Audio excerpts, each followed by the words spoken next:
Hello student, नमस्कार, आदाब, सत श्री अकाल। आप सभी का हमारे इस ऑनलाइन प्लेटफॉर्म पर स्वागत है।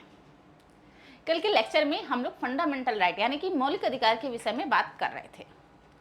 तो मौलिक अधिकार से संबंधित एक पार्ट हो चुका था, ये हमारा सेकंड पार्ट है, जिसमें हमने देखा था कि वर्तमान में 6 प्रकार के मौलिक अधिकार हम व्यक्तियों को हमारे संविधान के द्वारा दिए गए हैं। कौन कौन से मौलिक अधिकार है, इसके विषय में हमने पूर्व की क्लास में बात किया था। उसी के साथ साथ मैंने बताया था आप लोगों को कि हमारा जो पहला मौलिक अधिकार है वो समानता का अधिकार है। लेकिन समानता का अधिकार शुरू होने से पहले 2 इंपॉर्टेंट आर्टिकल आते हैं।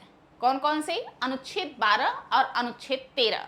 तो आइए एक एक करके अनुच्छेद 12 और अनुच्छेद 13 को देख लेते हैं, फिर उसके बाद हम समानता के अधिकार की बात करेंगे। ठीक,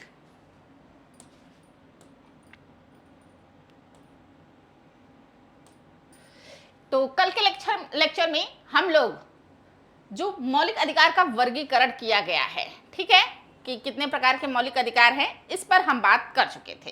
कौन कौन सा अधिकार है?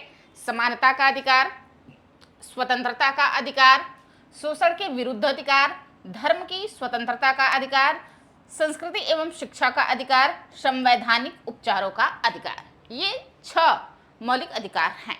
ठीक, अब हम इसके आगे बढ़ेंगे। देखिए, अब आपको पता है कि हमारे जो मौलिक अधिकार है, जो फंडामेंटल राइट है, वो आर्टिकल 12 से स्टार्ट होता है। ठीक, तो आर्टिकल 12 क्या कहता है? क्या? अनुच्छेद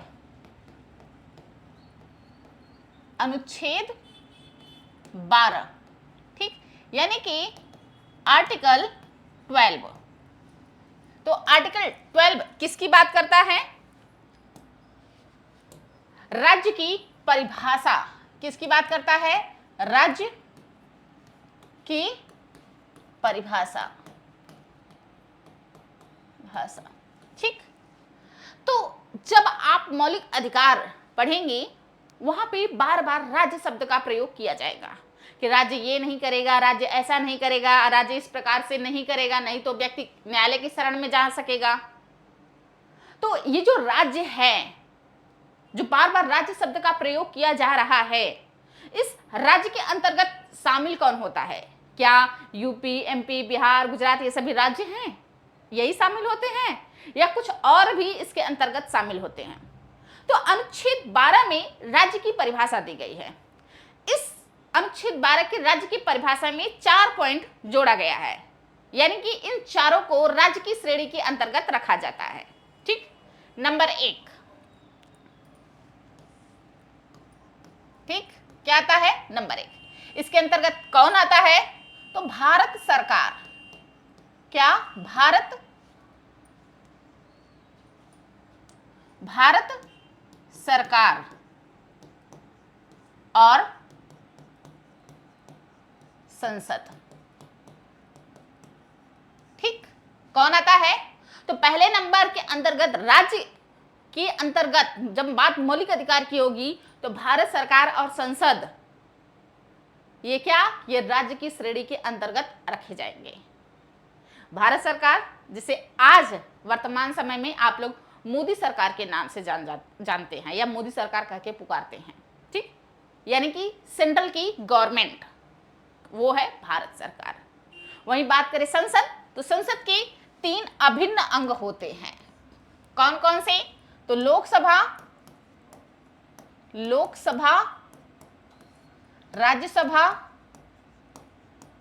राज्यसभा और कौन? राष्ट्रपति। ध्यान रखिएगा, एग्जाम में कई बार यहां से प्रश्न बना है कि संसद के अभिन्न अंग कौन कौन से हैं। तो लोकसभा, राज्यसभा और राष्ट्रपति, ये तीनों संसद के अभिन्न अंग है। ये तीनों मिलकर के संसद का निर्माण करते हैं। ठीक, अब नंबर 1 के बाद बात करें नंबर 2 कि आखिर और कौन राज्य की परिभाषा के अंतर्गत शामिल होता है। तो दूसरे नंबर पे आता है कौन? राज्य की सरकार, राज्य की सरकार और विधानमंडल, मंडल।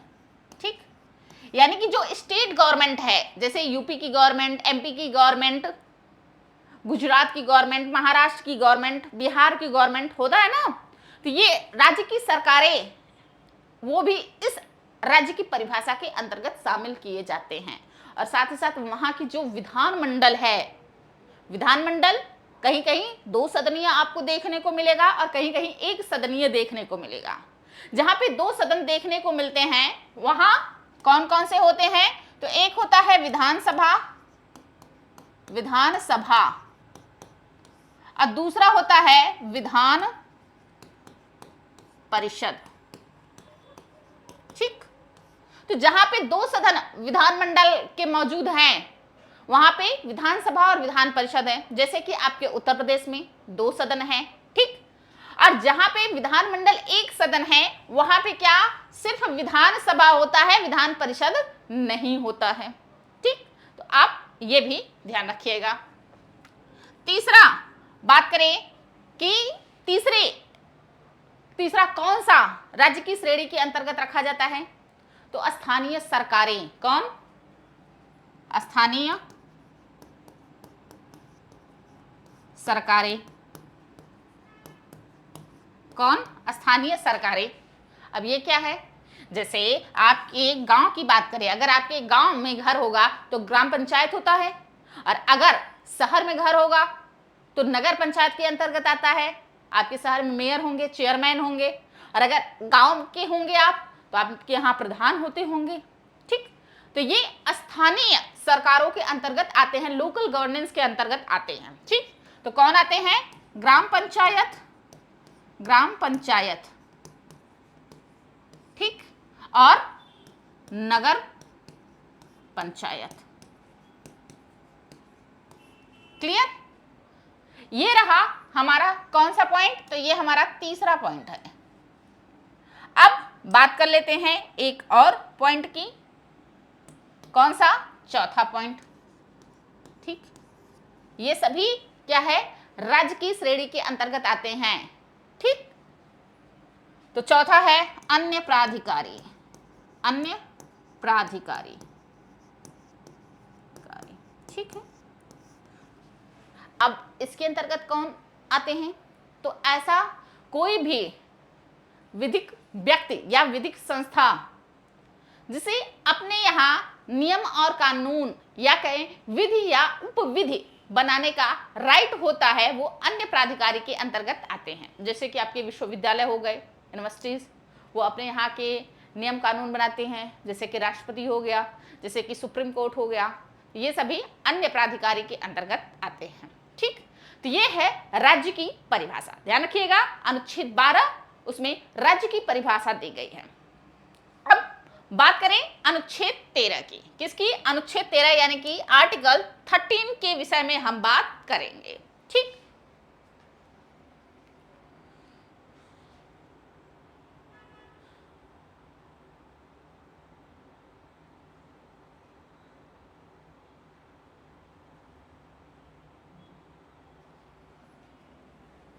तो अब बात कर रहे हैं आर्टिकल 13, अनुच्छेद 13। ये किसके विषय में बात करता है, तो ये बात करता है न्यायिक पुनर्विलोकन की शक्ति से संबंधित है। किसकी?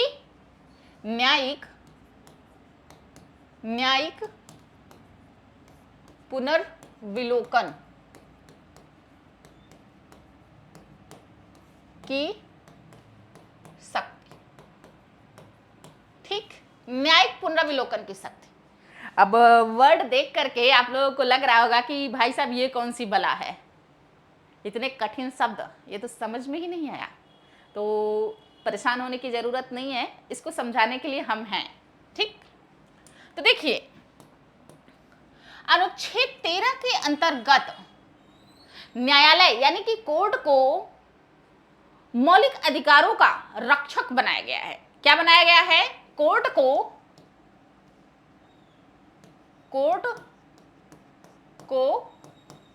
मौलिक अधिकारों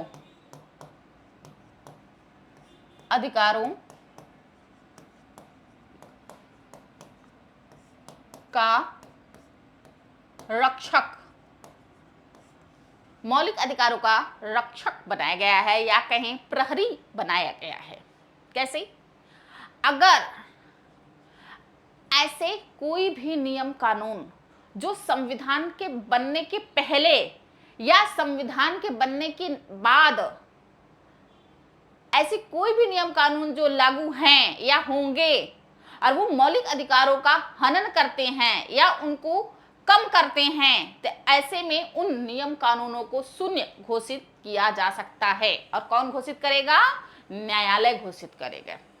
ठीक, एक बार फिर से समझिए, संविधान के लागू होने के बाद कोई नियम कानून बना हो या संविधान लागू होने से पहले कोई नियम कानून हो, हमारे यहाँ आज भी बहुत सारे नियम कानून हैं जो अंग्रेजों के टाइम के हैं।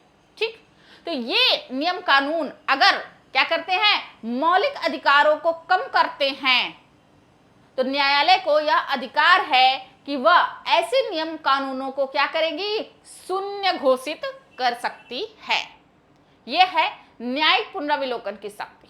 अब यह शक्ति जो है, इसकी प्रेरणा कहां से लिया गया है? ठीक, इस शक्ति की प्रेरणा कहां से लिया गया है? तो अमेरिका से लिया गया है। कहां से? अमेरिका से इस शक्ति की प्रेरणा ली गई है। ठीक, तो ये है आर्टिकल 13 जो कि बात करता है न्यायिक पुनरावलोकन की शक्ति। अब इसके बाद शुरुआत होता है आर्टिकल 14 जो कि बात किसकी करता है? राइट टू इक्वलिटी की बात करता है। किसकी बात करता है? Right to equality. ठीक, तो समानता का अधिकार जिसका वर्णन कहाँ किया गया है? अनुच्छेद 14 से 18 के अंतर्गत किया गया है। ये हमारा पहला मौलिक अधिकार है। क्या है? ये हमारा प्रथम मौलिक अधिकार है। मौलिक अधिकार है। ठीक, या कहें क्या कि हमारा फर्स्ट फंडामेंटल राइट है जो कि हमारे कॉन्स्टिट्यूशन के द्वारा हमें दिए गए हैं। अब हम एक एक करके इन आर्टिकल को देखेंगे कि आखिर किस आर्टिकल में क्या बातें कही गई हैं। तो देखिए, इसके अंतर्गत सबसे पहले आप जानिएगा कि 14 से 18 यानी कि आर्टिकल 14 टू 18 के बीच में राइट टू इक्वलिटी की बात कही गई है। यानी कि कितने अनुच्छेदों के अंतर्गत राइट टू इक्वलिटी की बात कही गई है। तो अब हम इसे देखते हैं। अनुच्छेद 14, 15, 16, 17, 18 कितने अनुच्छेद हो गए? तो टोटल 5 आर्टिकल हो गए। ठीक, तो ध्यान रखिएगा, एग्जाम में ये एक बार प्रश्न बन चुका है कि समानता के अधिकार का वर्णन कितने अनुच्छेदों के अंतर्गत किया गया है? तो 5 अनुच्छेदों के अंतर्गत समानता के अधिकार का वर्णन किया गया है। और बच्चों ने यहाँ पर भी गलत किया था। उन्होंने क्या किया? सीधा जोड़ा 14, 4, 18 यानी कि 4 अनुच्छेद के अंतर्गत समानता का वर्णन किया गया है और उन्होंने एग्जाम हॉल में 4 अनुच्छेद पर टिक कर दिया, लेकिन दरअसल ये 5 अनुच्छेद के अंतर्गत है। ठीक, तो कि समानता के अधिकार का वर्णन कितने आर्टिकल के अंतर्गत किया गया है? 5 आर्टिकल के अंतर्गत किया गया है। अब एक एक करके देखते हैं। तो सबसे पहले बात करेंगे आर्टिकल 14 की। किसकी बात करेंगे? आर्टिकल 14 की।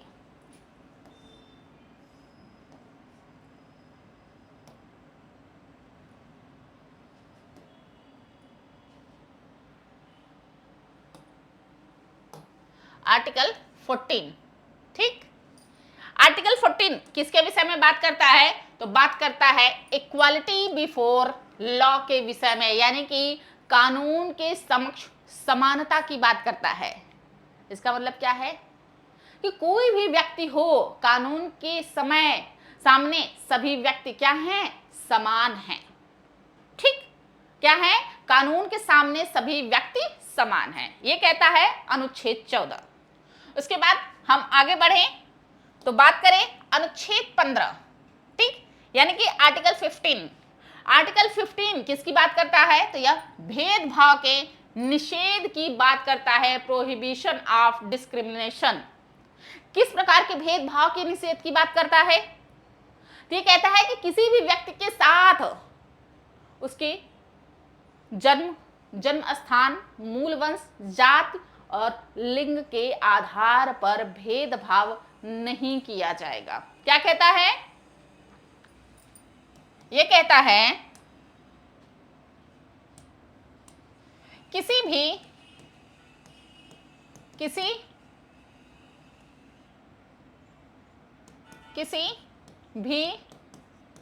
व्यक्ति के साथ उसके जन्म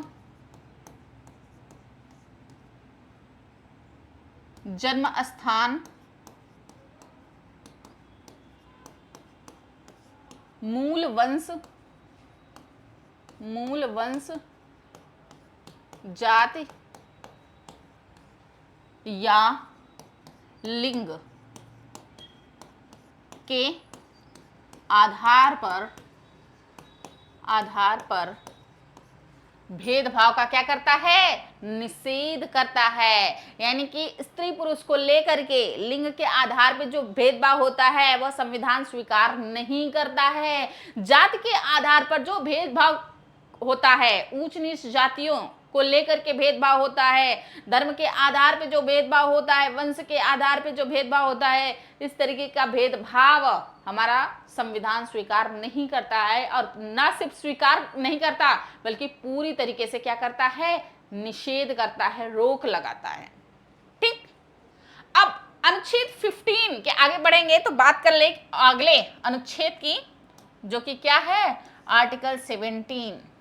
कौन सा आर्टिकल है? तो ये है आर्टिकल 17, जो कि बात करता है सरकारी नौकरियों में अवसर की समता की बात करता है।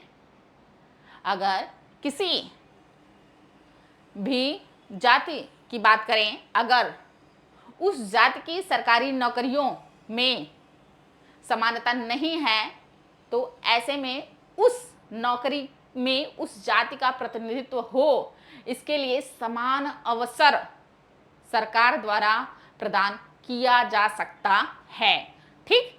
तो अनुच्छेद 16 सार्वजनिक सेवाओं में या कहीं सरकारी नौकरियों में अवसर के समानता की बात करता है। ठीक। अब अनुच्छेद 17 की बात करें। किसकी? अनुच्छेद 17। अनुच्छेद 17 क्या कहता है? तो अनुच्छेद 17 अस्पृश्यता के अंत की बात करता है। किसके अंत की बात करता है? अस्पृश्यता के अंत की बात करता है। अब ये अस्पृश्यता क्या है? तो अस्पृश्यता का मतलब होता है छुआछूत। क्या होता है? छुआछूत, यानी कि अनटचेबिलिटी। ठीक। पहले छुआछूत की समस्या बहुत ज्यादा थी। ब्राह्मण अपने आप को सर्वोच्च समझते थे और शूद्र को सबसे निचला दर्जा दिया गया था। पूरे हिंदू धर्म में क्या था कि 4 वर्णों में विभक्त कर दिया गया था, ब्राह्मण, क्षत्रिय, वैश्य और शूद्र, जिसमें ब्राह्मण को सर्वोच्च दर्जा दे दिया गया था और शूद्रों को सबसे निम्न दर्जा देते हुए उनके साथ क्या किया जाता था? छुआछूत किया जाता था। और ये भारत की बड़ी विकराल समस्या रही और संविधान के द्वारा अब इसे पूरी तरीके से समाप्त कर दिया गया है। लेकिन दुर्भाग्य है हमारा कि आज भी हमें ये छुआछूत की समस्या देखने को कभी न कभी मिल ही जाती है। ठीक। तो ध्यान रखिएगा, अनुच्छेद 17 अस्पृश्यता के अंत की बात करता है और ये आर्टिकल बहुत ही इम्पोर्टेंट है क्योंकि ऐसा कोई भी एग्जाम नहीं है जहां इस आर्टिकल के विषय में न पूछा गया हो। ठीक। तो इम्पोर्टेंट आर्टिकल है, यहाँ मैंने इसलिए लिख भी दिया है वेरी इंपॉर्टेंट आर्टिकल। ठीक। तो आप लोग ध्यान रखिएगा, अनुच्छेद 17 अस्पृश्यता के अंत की बात करता है। अब आगे बढ़े तो बात कर लें अनुच्छेद 18 की। किसकी? अनुच्छेद 18 आर्टिकल 18, जो कि बात करता है क्या? उपाधियों के अंत की बात करता है। Evolution of titles. पहले क्या होता था कि कई तरह के लोगों को उपाधियां दे दी जाती थी। किसी को राजा की उपाधि दे दी गई, किसी को राय बहादुर की उपाधि दे दी गई। और इस तरीके की उपाधियां जब लोगों को मिल जाती थी, इस तरीके का टाइटल लोगों को मिलता था, तो वो सामान्य लोगों से अलग दिखते थे। लेकिन जब हमारा देश आजाद हुआ और हमारा संविधान बना, तो उन सारे उपाधियों का अंत कर दिया गया। लेकिन ध्यान रखिएगा, क्या सेना से संबंधित और विद्या से संबंधित, एजुकेशन से, जैसे आप पीएचडी करते हैं, तो जब पीएचडी करते हैं तो नाम के पहले क्या लगा देते हैं? डॉक्टर की उपाधि। तो सेना और विद्या से संबंधित उपाधियां दी जाती हैं। ठीक, क्या एक सेना और विद्या या कहे एजुकेशन से रिलेटेड। ठीक है, तो सेना और विद्या से संबंधित। ठीक है, तो आर्मी और क्या एजुकेशन रिलेटेड जो टाइटल होते थे वो अभी भी दिए जाते हैं। ठीक, इस पर रोक नहीं लगा है।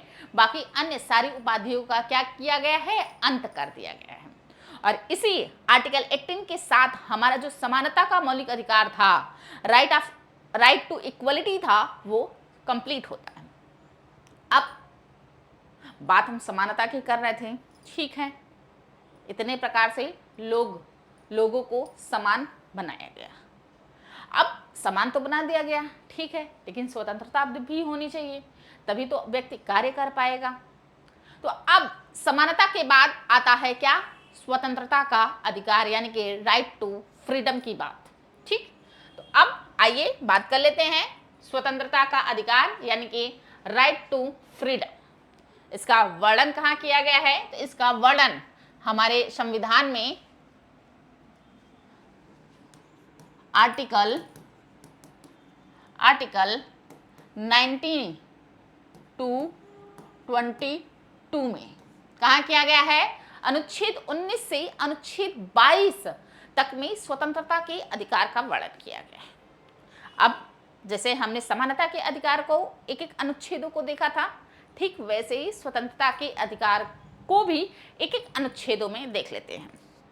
ठीक, अब जिसमें बात करें कि कितने अनुच्छेदों के अंतर्गत स्वतंत्रता के अधिकार का वर्णन किया गया है, तो 19 और 22 कितने हो गए?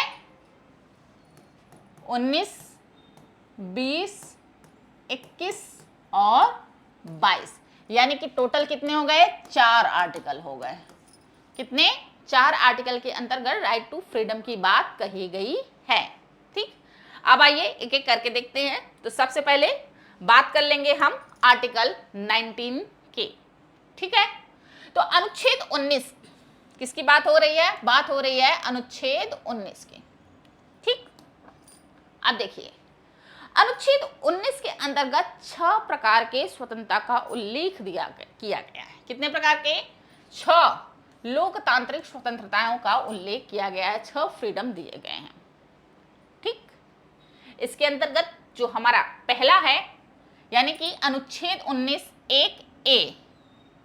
कौन सा? अनुच्छेद 19 1A, जो कि किसकी बात करता है? विचार एवं अभिव्यक्ति की स्वतंत्रता की बात करता है।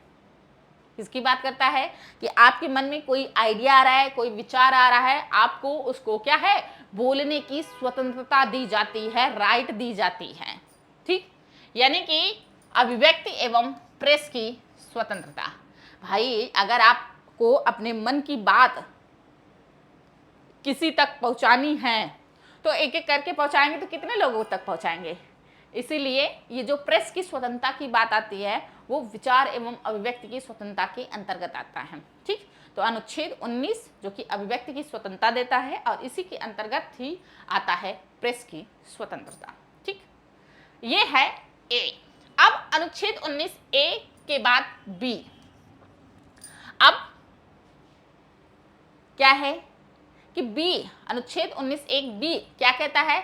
शांतिपूर्ण तरीके से सभा या सम्मेलन करने की क्या है? स्वतंत्रता है। भाई अगर आपको कोई बात लोगों तक पहुंचानी है तो क्या करेंगे? लोगों को इकट्ठा करेंगे, एक सभा का आयोजन करेंगे और फिर उस सभा में अपनी बात कहेंगे। तो सभा करने की आज़ादी है। कैसी सभा करने की आज़ादी है? शांतिपूर्ण सभा करने की आज़ादी है। ऐसा नहीं है कि अस्त्र शस्त्र लेकर के आप जाएं सभा करने के लिए, गोला बारूद बम लेकर के चले गए सभा करने के लिए, तो ऐसा बिल्कुल भी नहीं है। बिना अस्त्र शस्त्र के आपको शांतिपूर्ण तरीके से सभा एवं सम्मेलन करने की स्वतंत्रता दी गई है। ठीक, अब बात कर लेते हैं अनुच्छेद 19(1)(c) का। अब मान लीजिए आपने सम्मेलन किया। अब उस सम्मेलन में मान लीजिए एग्जाम्पल के तौर पे आपको रामलीला कराना है, ठीक है। तो रामलीला कैसे किया जाएगा, कहाँ होगा, कितना खर्च आएगा, इसके लिए आपने अपने गांव के लोगों को इकट्ठा कर लिया, ठीक है। अब उसमें से कुछ लोगों को आपने तैयार कर लिया और उन लोगों को मिला करके क्या किया, एक कमेटी गठित कर दी, एक संगठन गठित कर दिया। आप लोग अक्सर कर गांव में बनाते हैं रामलीला कमेटी, दुर्गा पूजा कमेटी, तो ये क्या है, एक संगठन है। तो आपको क्या है, संगठन या संघ बनाने की क्या है, स्वतंत्रता दी गई है। ठीक, तो आपको बोलने की आजादी है, शांतिपूर्ण सभा करने की आजादी है, संघ अथवा संगठन बनाने की आजादी दे दी गई। अब देखिए आगे क्या हुआ। मान लीजिए आप लोग रामलीला करा रहे थे और बहुत ही अच्छे तरीके से रामलीला संपन्न हो गया, थक गए। अब आप लोगों को लगा कि ऐसा करते हैं कहीं घूम लेते हैं, और घूमने के लिए आप निकल गए कहीं दूसरे राज्य में। अब भारत के किसी भी राज्य में आपको क्या है, बिना रोक टोक के घूमने की स्वतंत्रता दी गई है। आपको भारत के किसी भी राज्य में घूमना है तो आपको वीजा लेने की आवश्यकता नहीं है। आप क्या कर सकते हैं, भारत के किसी भी क्षेत्र में बिना रोक टोक के घूम सकते हैं, यानी कि आबाद संचरण कर सकते हैं, मूव फ्रीली। ठीक, अनुच्छेद 19D के बाद आता है अनुच्छेद 19 का ए, अनुच्छेद 19(1)(e). ठीक, मान लीजिए आप घूमने के लिए जम्मू कश्मीर निकल गए, वहाँ हरी भरी वादियाँ, पहाड़ों को देख करके आपका मन किया कि क्यों ना हम यहीं पे रह लें, तो बिल्कुल। हालांकि पहले जम्मू कश्मीर में अनुच्छेद 370 धारा 370 के अंतर्गत उसे विशेष दर्जा दिया गया था। वहाँ पे जम्मू कश्मीर के अन्य क्षेत्र के जो लोग हैं, भारत के अन्य क्षेत्र के जो लोग हैं जो जम्मू कश्मीर से संबंधित नहीं है, वो जाकर के वहाँ पे ज़मीन वगैरह नहीं खरीद सकते थे। लेकिन धारा 370 के माध्यम से ये जम्मू कश्मीर की विशेष सुविधा को समाप्त कर दिया गया। आगे हम डिटेल में धारा 370 के विषय में बात करेंगे। अभी हम बात कर रहे हैं अनुच्छेद 19। तो अगर आप कहीं घूमने गए हैं और वो प्लेस आपको अच्छा लग गया तो आप वहाँ रह सकते हैं। इसके लिए सरकार से परमिशन लेने की ज़रूरत नहीं है। आपके पॉकेट में होना चाहिए पैसा, आप वहाँ पे ज़मीन खरीदिए, बढ़िया मकान बनवाइए और आराम से रहिए। ठीक, तो क्या है, कहीं भी भारत के किसी भी क्षेत्र में निवास करने की या बसने का अधिकार है। ठीक, अब क्या है, तो जी कहता है कि भाई अगर आप क्या किए, किसी अन्य क्षेत्र में बस गए तो भाई रोजी रोजगार भी तो चलना चाहिए, व्यापार भी तो चलना चाहिए, आय का सोर्स भी तो होना चाहिए इनकम का। आखिर घर कैसे चलेगा? एक बार तो किसी तरीके से आपने वहाँ पे जाकर के ज़मीन खरीद लिया, मकान बनवा लिया, लेकिन रहेंगे कैसे विदाउट इनकम सोर्स के? तो क्या कहता है कि आपको भारत के किसी भी क्षेत्र में व्यापार या व्यवसाय करने की क्या है, स्वतंत्रता है।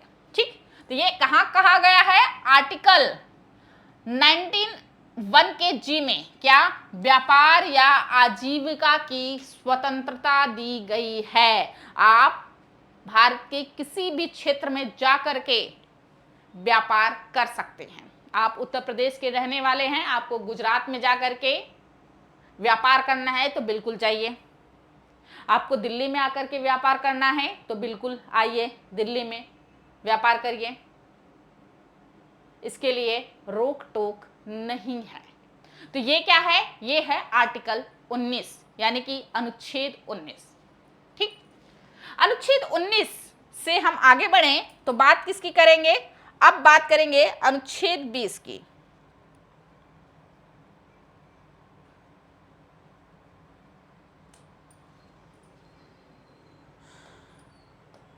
ठीक, अब बात कर लेते हैं आर्टिकल 20 की। किसकी? अनुच्छेद 20 की। अनुच्छेद 20 क्या कहता है?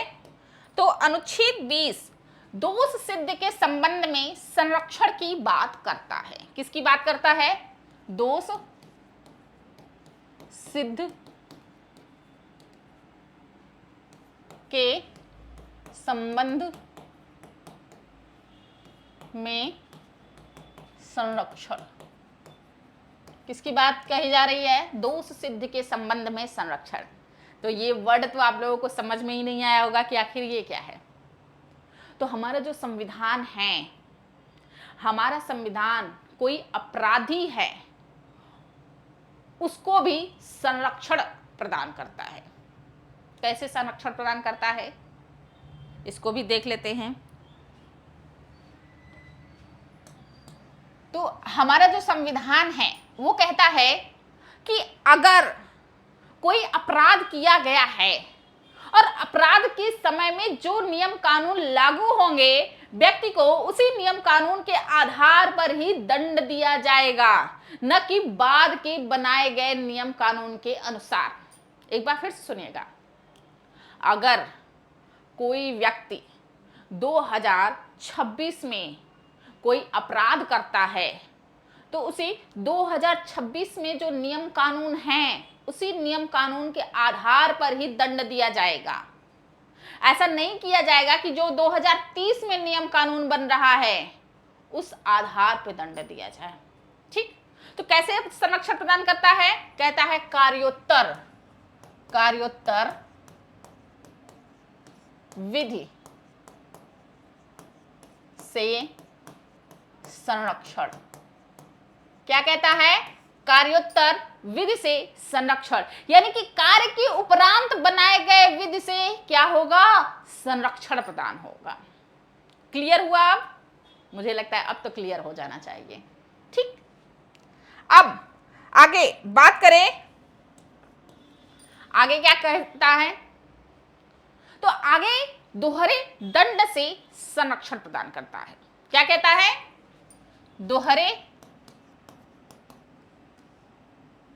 दोहरे दंड से संरक्षण। किसकी बात करता है? तो बात करता है दोहरे दंड से संरक्षण के विषय में। अब ये क्या है?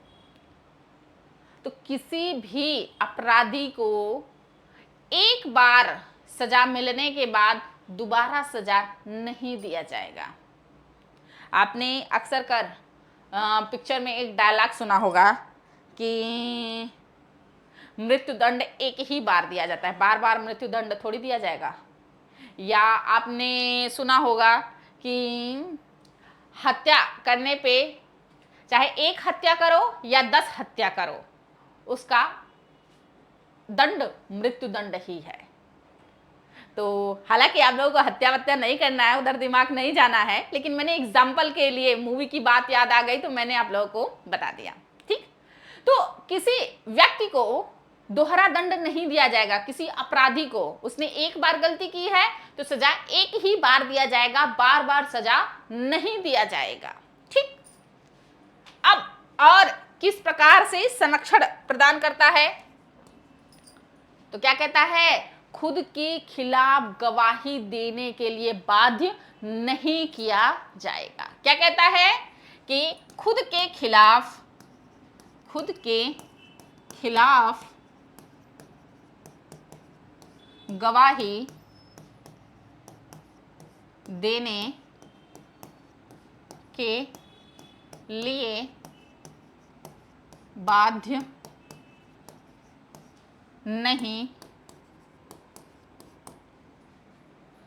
किया जाएगा।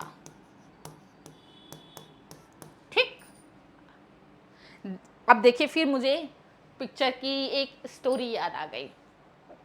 क्या होता है कि कभी कभी किसी अपराधी को कोर्ट रूम में ले जाया जाता है। पुलिस के सामने वो अपराधी अभी क्या है कि अपना गुनाह कबूल कर चुका है कि हाँ मैंने ये अपराध किया है, मैंने यह क्राइम किया है।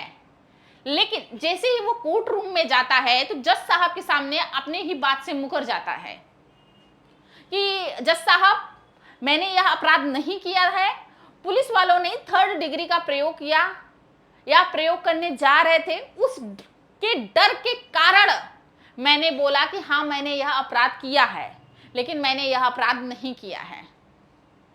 तो जज साहब उसकी बात मान लेते हैं। क्यों मान लेते हैं? क्योंकि किसी भी व्यक्ति को खुद के खिलाफ गवाही देने के लिए बाध्य नहीं किया जा सकता, ऐसा हमारे संविधान में स्पष्ट तौर पे लिखा गया है।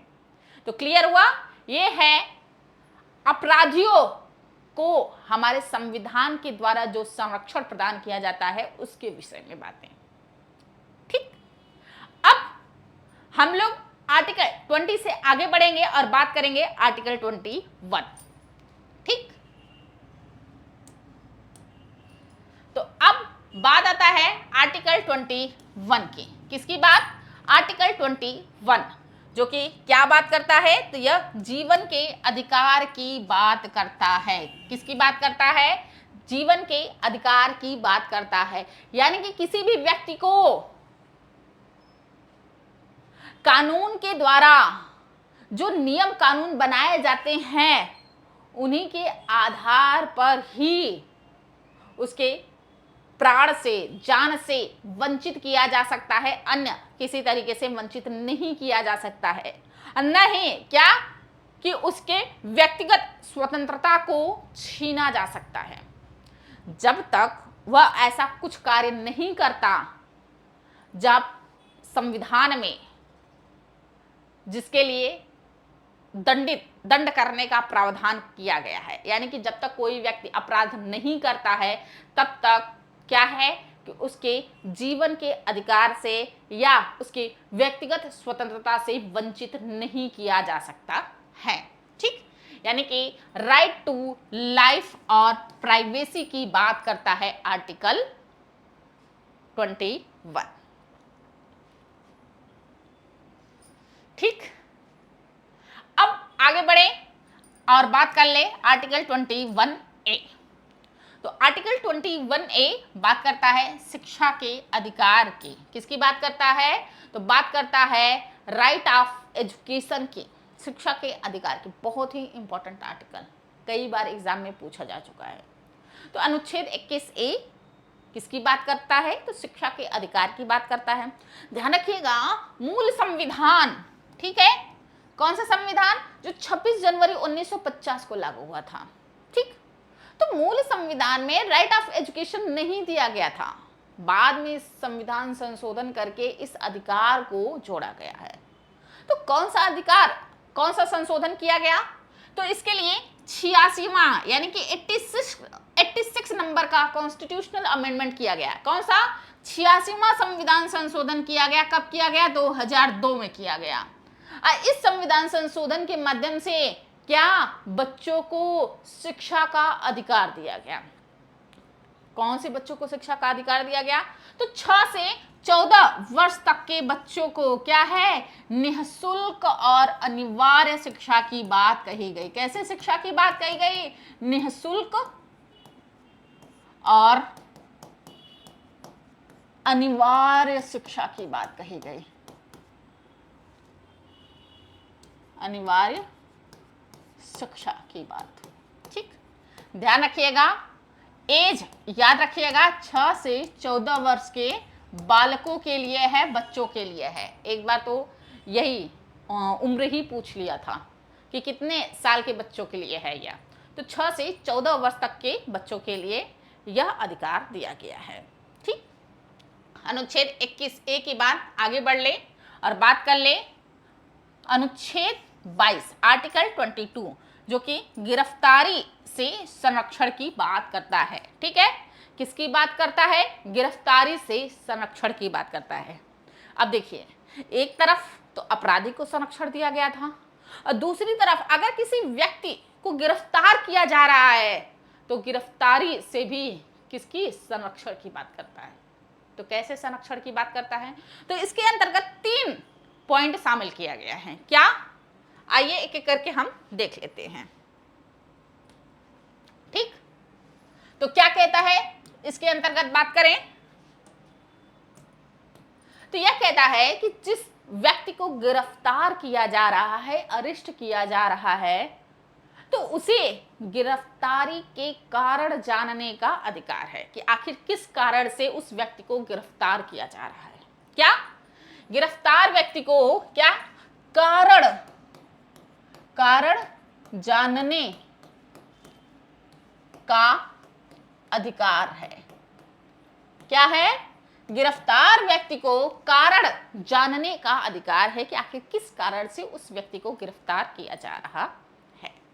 दूसरा पॉइंट क्या है?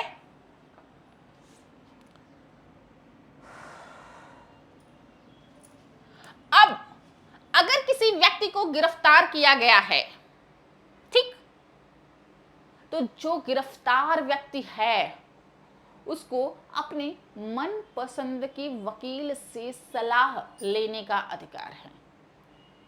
जो भी उसके मनपसंद वकील होगा उससे वह सलाह ले सकता है। ठीक, तो क्या? मनपसंद वकील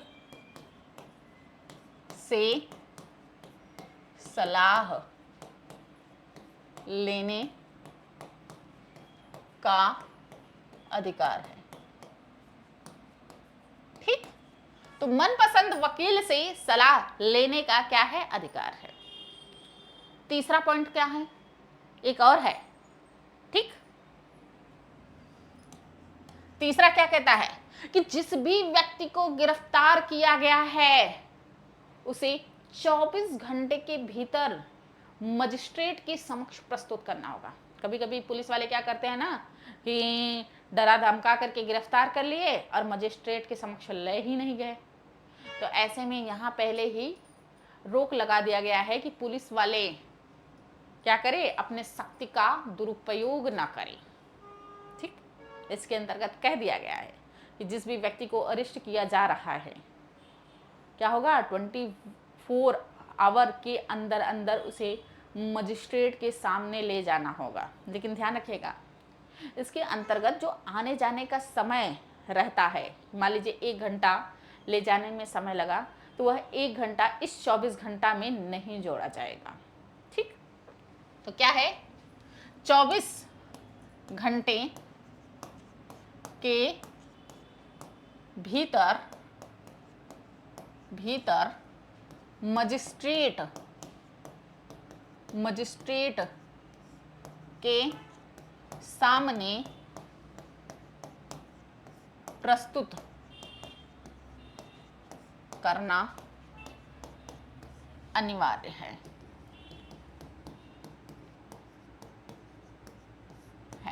ठीक, तो ये क्या है?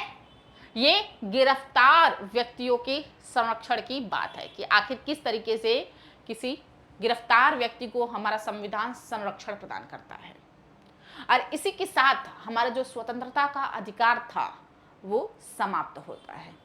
और इसके बाद हमारा शुरू होता है क्या? शोषण के विरुद्ध अधिकार। क्या शुरू होता है?